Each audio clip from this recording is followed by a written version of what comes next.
Welcome back. I purchased myself a Mac Mini M4 Pro. That means the 24 gigabytes unified memory version and the 512 gigabyte version of the internal SSD. This is not going to be a technical review. There's much better channels. I'm not going to show you benchmarks. I'm not going to show you anything that others do much better than me. It would make no sense at all.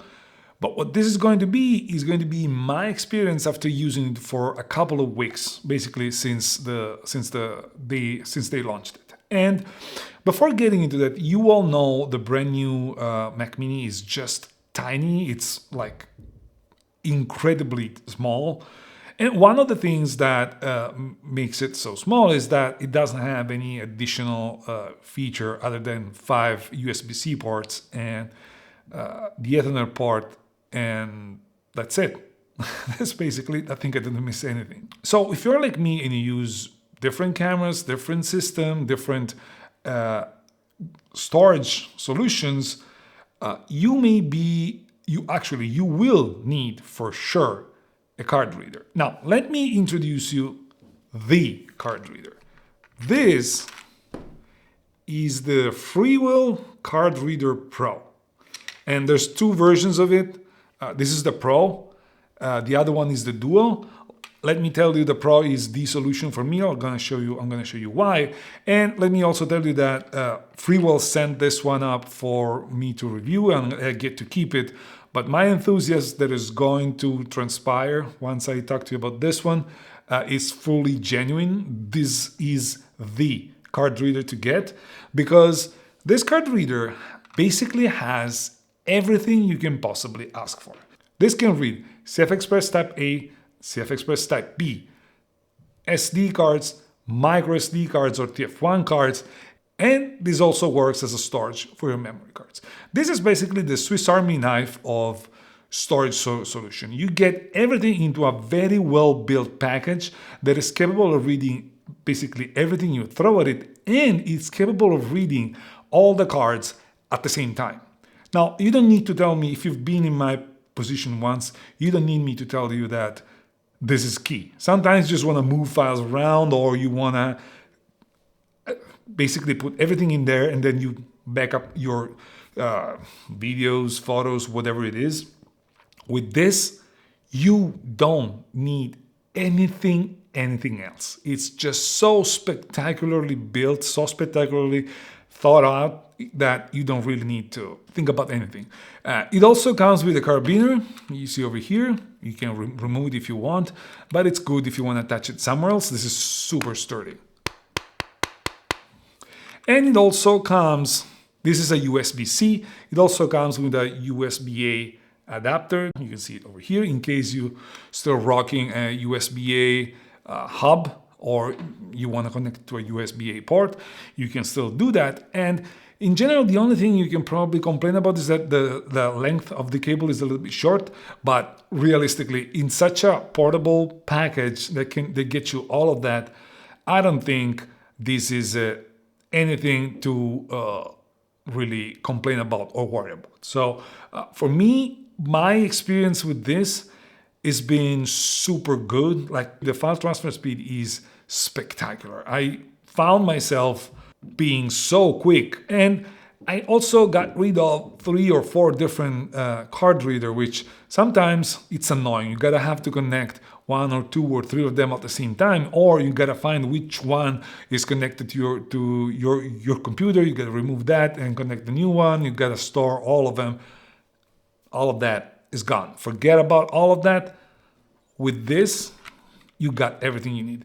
Guys, I know it sounds like I'm promoting the product because I was sent to, and I'm partially doing it, but it's really that good. To me, there's really nothing that beats this one. It's key. It's basically a key piece for your Mac Mini or any solution that goes that is portable, or it's small and it doesn't have any card reader, or even if it has the card reader, realistically, you're going to get the SD. And we're moving away from SD cards. Right now, we're going towards either CF Express Type B or CF Express Type A. It looks like the SD are they're going to stick around for a while, but you will not need just that. You will need more than that. So you will need card readers. Again, this is the solution. Now, check the link below because Freewell is rocking great promotions also on the because of the Thanksgiving and Black Friday and all that stuff. Go check those links because I'm sure that once you try this one, you're gonna be super, super, super happy as I am right now. Now, back to the Mac Mini. So a little bit of background. Before these Mac Mini M4 Pro, I was using the M1 Mac Mini, the base version, the 8GB version, 256 gigabytes, because this was my first Mac. I wasn't sure I was gonna like it. I know I don't like the idea of using a Mac, but when the M1 came out, it was a couple of generations ahead of what anything else that was in the market, especially for editing videos and photos. And so I felt like that was the right choice, and it was. For 3 years, maybe a little bit more, I was using that one and I was super, super happy with it. However, once I started moving towards cameras with a higher megapixel count, I was not struggling that much with video, although video was starting to become a little bit of a problem because I was starting to stack up multiple layers one on top of each other. So the playback wasn't spectacularly good with the M1. But also what was concerning me was the editing time and especially the creation of the thumbnails and the creation of the masks with AI on Capture One. This is what I use when it comes to editing photos. That was taking with 40 megapixel or 61 megapixel files, it was taking forever. Scrolling pictures and trying to understand, let's just say you're shooting wildlife, okay? Scrolling pictures and trying to find the right one. When you're shooting a burst and you have 50, 60 images of a bird that is flying and you need to take the one picture that makes sense, the one picture that is the perfect one, well, scrolling between all of them was starting to become a pain. And again, I was using the base version, so it was kind of expected. I mean, I was kind of due for an upgrade. And going to the M4 Pro, again, it's the base version of the M4 Pro, but I believe that it was going to be more than enough for 99% of YouTubers, photographers, professional photographers that don't work like the normal professional photographer. Of course, if you have a production setup that is worth hundreds of thousands of dollars, you're not going to have a problem spending $1,000 more in a Mac Studio. But if you're a small business, the M4 Mac Pro, the Mac Mini M4 Pro is going to be perfect for you because now you have 5 USB-C ports. They are super fast. The only thing I noticed is that the front ones seem to be on a different chip that is not as forgiving as the 3 on the back. That means that some of the stuff that was connecting on the front was not being used properly. It's like it was freezing, it was getting super warm, there was some incompatibility.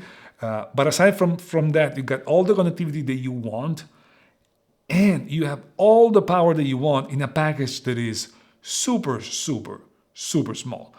I'm now editing studio sessions, wildlife sessions, portrait sessions in a heartbeat. It's something that it's hard to explain until you try. Once you try it, it's going to be hard to go back to what you had before. And believe me, I expected quite a significant jump. I didn't expect it to be a night and day difference.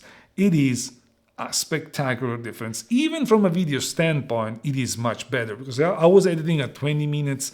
My last review was almost 20 minutes, and it was several layers stacked one on top of each other. Well, the editing on 18 minutes was completed on an H.265 file. H.265 to H.265 4K was completed in less than 4 minutes.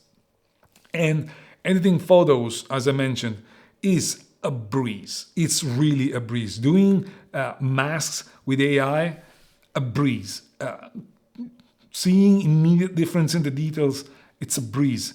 It's so spectacularly, incredibly good. Like, I'm very, very, very surprised by what they were able to achieve in such a small package. And for $1,500, what is it? 1,400? That's whatever it is, the price. It's a bargain. This computer is gonna be with me for a while. I was expecting to like the M1 performance, the M1 base performance, and I did, but I knew I was gonna update at some point because that was really a base. With this one, I know I'm probably going to be more than okay for 7-8 years. My expectation is that unless it fails on me, 7-8 years is going to be more than fine. Believe me, it's just night and day difference with anything that you had before. And again, there's nothing wrong with the computer. The only thing, and I think Marques Brownlee nailed it, is that he mentioned in his review, he thinks there's one employee in Apple that has one job, and his job is to basically find a way to insert a detail that is going to piss people off. Well, they succeeded this time again, because that on and off button below the computer, that is the stupidest thing they could ever do. Now, I understand with Mac you shouldn't be turning it on and on that often, but come on, do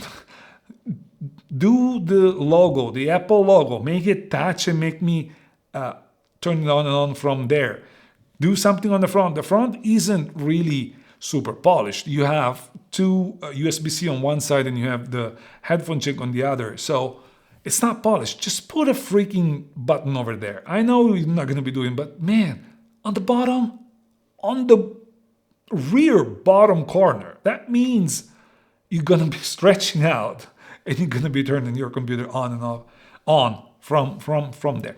That is the only thing that annoys me, and annoys me because it's obvious that it's uncomfortable to put it there. The way I use it, and maybe because I've been using Windows since forever, and so I'm used to turn the computer on and off. Right now my Mac is off. For me, it's annoying. Now it's on my desk, it's super easy to reach. I'm gonna just have to lift it and turn it on, but it's stupid. Let's face it. There were so many solutions. This one is definitely stupid.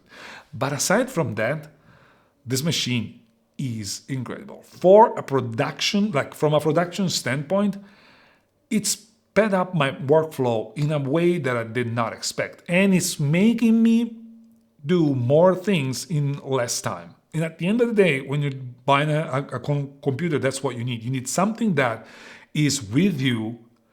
It doesn't get in the way, and it helps you get more in less time. This computer, the Mac Mini M4 Pro, even the base version, does that and then some. So my experience, and I'm probably going to come back to you in a couple of months just to give you an update on that. My experience has been super, super, super positive. I can definitely recommend it to anyone who's thinking about buying a new computer because, guys, this is a spectacular one. That being said, that's it for today, guys. Thank you. Ciao, and I'll see you in the next one.